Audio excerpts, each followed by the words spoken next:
విలన్లు చంద్రబాబు రూపంలో ఉంటారా?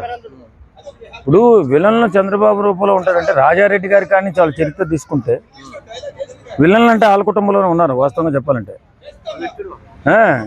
నేనేమంటానంటే పరిపాలన ఎలా జరుగుతుంది, పరిపాలనలో ఏమన్నా లోపాలు ఉన్నాయా, పరిపాలనలో ఏదన్నా అభివృద్ధిలో ఏదైనా వెనకబడిందా, ఇస్తున్నటువంటి సంక్షేమ కార్యక్రమాలలో ఏవైనా లోపాలు ఉన్నాయా అనేది తెలుసుకోవాలంటే అసెంబ్లీకి వెళ్ళాలి. అసెంబ్లీకి వెళ్ళకుండా ఏవేవో ఎక్కడో మావిగంలాగా గాలిలో కూర్చుంటే ఎట్లా? నేనేమంటానంటే బాధ్యత లేకుండా మాట్లాడకూడదు. ఈ మధ్య ఏవో ప్రెస్ మీట్లు పెట్టి ఏవో కలగంటూ మాట్లాడుతున్నాడు. ఇప్పుడు సడన్గా ఎలక్షన్ పెడితే నేనే గెలిచేస్తాను, నాకే ప్రజంతా 175కి 175 ఇచ్చేస్తారని చెప్పి అంటున్నాడు. ఎలా ఇస్తారు? నీకు ఏం చేసావని ఇస్తారు? 2 సంవత్సరాల కాలం గడిచిపోయింది, అసెంబ్లీకి వెళ్ళలేదు. అక్కడ అభివృద్ధి ఏం జరుగుతుందో నీకు తెలియదు, ప్రజలకు తెలియదు. నువ్వు తెలియపరచాల్సినోడేమో నువ్వు అసెంబ్లీకి వెళ్ళట్లేదు. కాబట్టి నేనేమంటానంటే చక్కగా అసెంబ్లీకి వెళ్ళి జరుగుతున్న పనులపైన నువ్వు విశ్లేషణ చేసి ప్రజలకు ఏమన్నా అన్యాయం జరిగితే ప్రజల పక్షాన పోరాటం చేయి, మాట్లాడు. అంతే తప్ప ఇలాక ఎప్పుడో ప్యాలెస్లోంచి నిద్రమత్తులోంచి బయటకు వచ్చి ఏదో చిన్న ప్రెస్ మీట్ పెట్టి కలగంటున్నట్టుగా 3 సంవత్సరాల్లో మేము వచ్చేస్తాను ఒకసారి, లేదు కలగలని అయితే ఇప్పుడిప్పుడే ఎలక్షన్స్ పెడితే నేనే వస్తాను మేమో వస్తామన్న మాటలు తప్ప ఎక్కడా కూడా ప్రజల పక్షాన మాట్లాడినటువంటి మాటలు ఏ ప్రెస్ మీట్లో కూడా లేదు. చంద్రబాబు నాయుడు విమర్శిస్తాడు, ఇంకేమీ చేత కాకపోతే పవన్ కళ్యాణ్ విమర్శిస్తాడు. పవన్ కళ్యాణ్ విమర్శించే స్థాయి జగన్మోహన్ రెడ్డికి లేదు. ఇంకా రాజకీయ ప్రత్యర్థులు కాబట్టి చంద్రబాబు నాయుడు ఆయన విమర్శలు చేసుకోవచ్చు తప్ప పవన్ కళ్యాణ్ గారు ఒక నిజాయితీపరుడైన నాయకుడు. ఆయన కష్టార్జితంతో రాజకీయం చేస్తున్న నాయకుడు. ఇలాగ ప్రజాసొమ్ముని అన్యాయంగా దోసేసి రాజకీయం చేసేటటువంటి వ్యక్తి కాదు పవన్ కళ్యాణ్ గారు. ఆర్థిక నేరస్తుడు కాదు పవన్ కళ్యాణ్ గారు. కాబట్టి నేనేమంటానంటే నువ్వు నీ పరిధిలో నువ్వు జాగ్రత్తగా ఉండి ప్రజల పక్షాన్ని నిలబడి పోరాటం చేస్తే రేపు పొద్దున్న నీకు ఏదైనా అవకాశం ఇస్తారు తప్ప చంద్రబాబు నాయుడు విలను, నేను మంచోడిని, పవన్ కళ్యాణ్ దుర్మార్గుడు, నేను మంచోడిని అని కానీ మాట్లాడితే ప్రజలు నిన్ను తిరస్కరించే అవకాశం ఉంది తప్ప నిన్ను మాత్రం ఒక మంచోడిగా చూసే అవకాశం ఉండదు. మన గొప్ప మనం చెప్పకూడదు, ఎదుటోడు చెప్పాలి. అదే అమరావతి గురించి మాట్లాడే హక్కు జగన్మోహన్ రెడ్డికి కానీ వైఎస్ఆర్ కాంగ్రెస్ పార్టీకి కానీ లేదు. ఎందుకంటే 5 సంవత్సరాలు అన్యాయం చేసిన వాడు ఎవరైనా ఉన్నాడంటే జగన్మోహన్ రెడ్డి.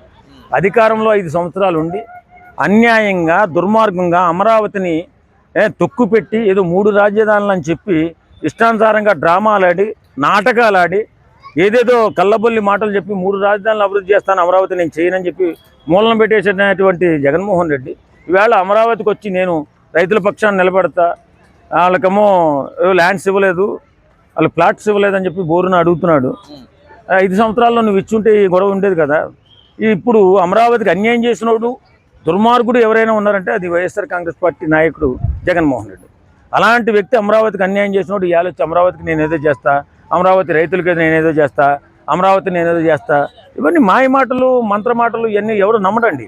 మీకు అవకాశం వస్తే మీ చేతిలో అధికారం ఉన్నప్పుడు నువ్వు ఆ రైతులకు న్యాయం చేసి ఉంటే అందరూ ఓకే శబాష్ జగన్మోహన్ రెడ్డి అని చెప్తారు.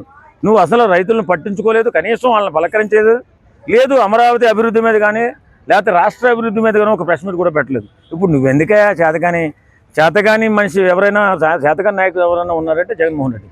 జగన్మోహన్ రెడ్డి అంత అసమర్థ నాయకుడు ఇండియాలో 29 రాష్ట్రాల్లో ఎక్కడా లేడు.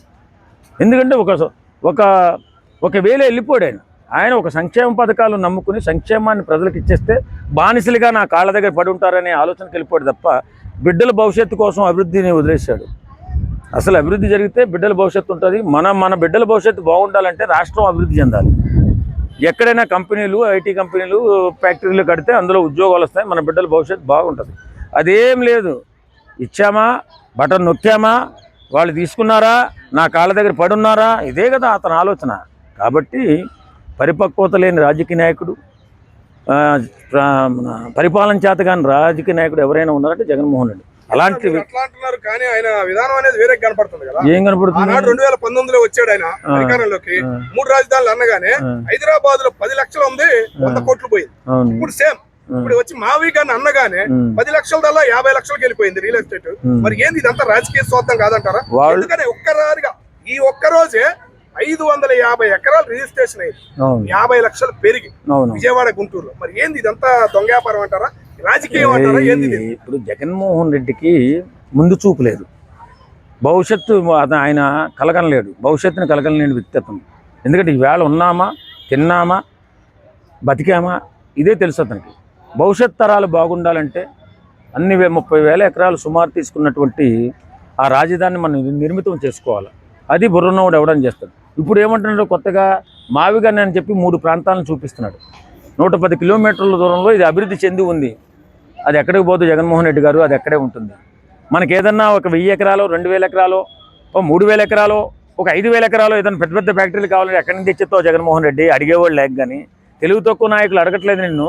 ఒక 5000 ఎకరాలు ఏదన్నా పెద్ద ఇండస్ట్రీ కావాలంటే ఎక్కడి నుంచి తెచ్చేస్తావు? నువ్వు చెప్పిన 3 ప్రాంతాల్లో 5000 ఎకరం, 10,000 ఎకరం ఉందా ఎక్కడన్నా? బుద్ధి లేని మాటలు, తెలుగు తక్కువ మాటలు మాట్లాడుతూ ఉంటారు నాయకులు. కానీ మనం జాగ్రత్తగా ఆలోచించేది ఏంటంటే భవిష్యత్ తరాల కోసం బాటలు వేయాలి తప్ప ఇప్పుడే మనం సంపాదించుకొని మనం తినేస్తే భవిష్యత్తు మన పిల్లలకి ఉండదు అది. కాబట్టి పిల్లల భవిష్యత్తు కోసం మనం ఆలోచించాలంటే పిల్లల భవిష్యత్తుని కాంక్షించేవాడే వాడు కుటుంబంలో యజమాని అవుతాడు. రాష్ట్ర భవిష్యత్తుని కాంక్షించేవాడే వాడు నాయకుడు అవుతాడు. జగన్మోహన్ రెడ్డికి అంత స్కిల్ లేదు, అన్ని తెలివితేటలు లేవు.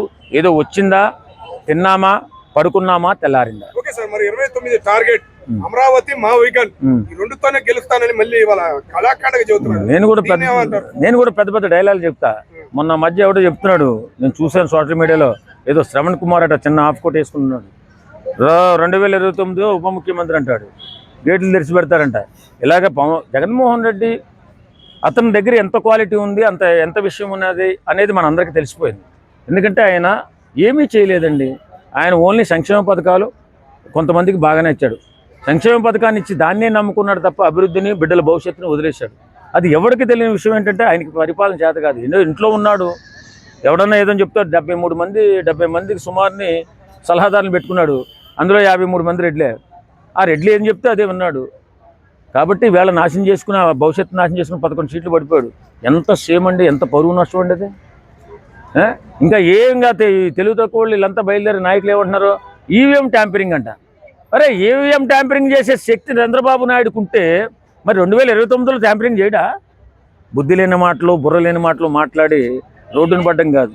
ఏదైనా ఉంటే క్లారిటీగా మాట్లాడండి, క్వాలిటీగా మాట్లాడండి. కాబట్టి ఈవేళ జగన్మోహన్ రెడ్డికి ఒక సలహా చెప్తున్నా, సార్ మీరు అసెంబ్లీకి వచ్చి జరుగుతున్నటువంటి అభివృద్ధి మీద మీరు అండగా నిలబడండి, ప్రజలకి పోరాటం చేయండి. ఏదైనా అన్యాయం జరిగితే అంతే తప్ప ఇలా తెలుగు తక్కువ మాటలు మాట్లాడి ప్రెస్ మీట్ పెట్టినప్పుడల్లా మేమే ట్రోలింగ్స్ ఎక్కువైపోతున్నాయి, కొంచెం జాగ్రత్తగా ఉండండి. రాజశేఖర రెడ్డి గారు అంటే మాకు అభిమానం, ఆయన బిడ్డగా నిన్ను తిడుతుంటే బాధేస్తుంది. కాబట్టి కొంచెం జాగ్రత్తగా మాట్లాడండి.